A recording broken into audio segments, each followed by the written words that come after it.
Okay, reflection, refraction, diffraction, and interference.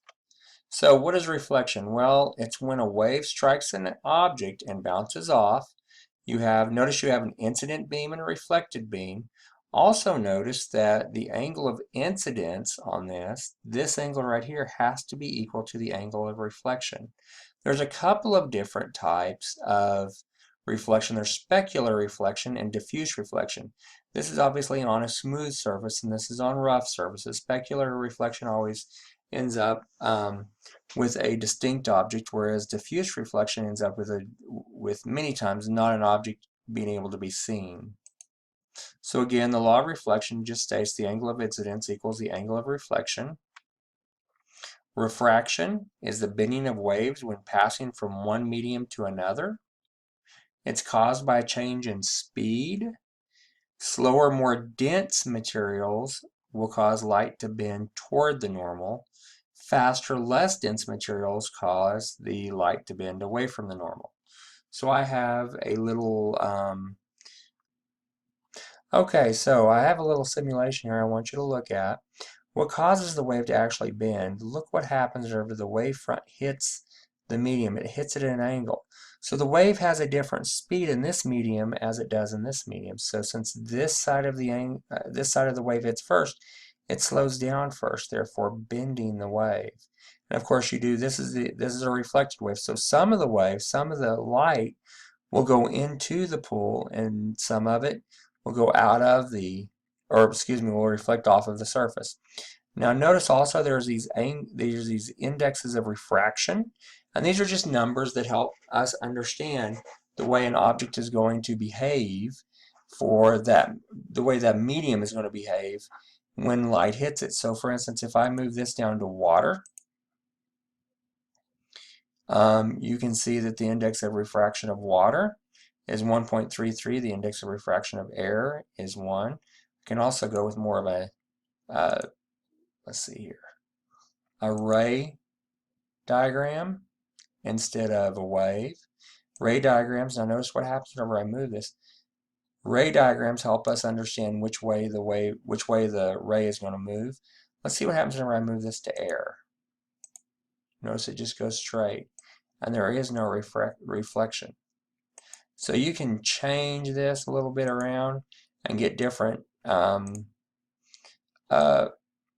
reflections and refractions. So just understand that. Okay, so moving on. So refraction depends on the speed of light in the medium, the wavelength of the light. Shorter wavelengths, blue, bend a little bit more. So you can see that's what's going on here. So you see that white light is coming in and it's being bent or refracted based on what wavelength that it has, because different wavelengths will travel at different speeds in a medium. And that's why you see this blue. Whenever it hits here, there's refraction, and whenever it hits here, there's refraction. So blue has got a much larger displacement than the red does from where it originally came in at. Okay. So an example of refraction would be whenever you see a fish in the water. The fish is actually here, but it appears over here. And this also happens in the pool, like whenever you're jumping in a swimming pool. That's why you don't jump near people, is because it's not right where you think it might be. Diffraction, the bending of waves around a barrier. Longer wavelengths, like red, bend more, opposite of refraction. So diffraction and refraction, kind of opposite things. Interference. So this is where we get to see waves or light have more of a wave-like tendency, and at the same time we get to see it have more of a particle-like tendency. So what happens here is this is called the double slit experiment. Waves come in, they're all in the same phase, and because they're all in the same phase, you get two different wave fronts, just like water, and you get constructive and destructive interference. Like there's constructive and here's destructive. But what's interesting about this is that if you just let one photon through, which they've been able to replicate this, then it doesn't exhibit this. an actual, like whenever they did this with photographic plates, what they found is that it was just, you saw one bright spot where the light hit in the photographic plate. So rather than seeing this wave-like tendency that you would expect to see, you see just one little bright dot, which is more of a particle-like nature, the photon.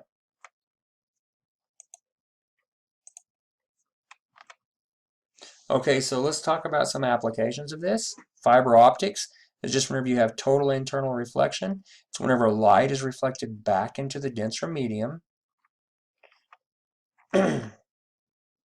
Another application is lenses. The incoming parallel rays converge to a single point, and this happens whenever you have a converging lens. And of course, a diverging lens is the incoming rays diverge from a single point. So I bet you've probably seen lenses like this, and you'll be exposed to them fairly soon if you haven't seen them already. Another application is rainbows. This is what happens when you have refraction, reflection, refraction. So at the surface right here, you have refraction occurring. Then at the other side of the rain droplet, you have reflection.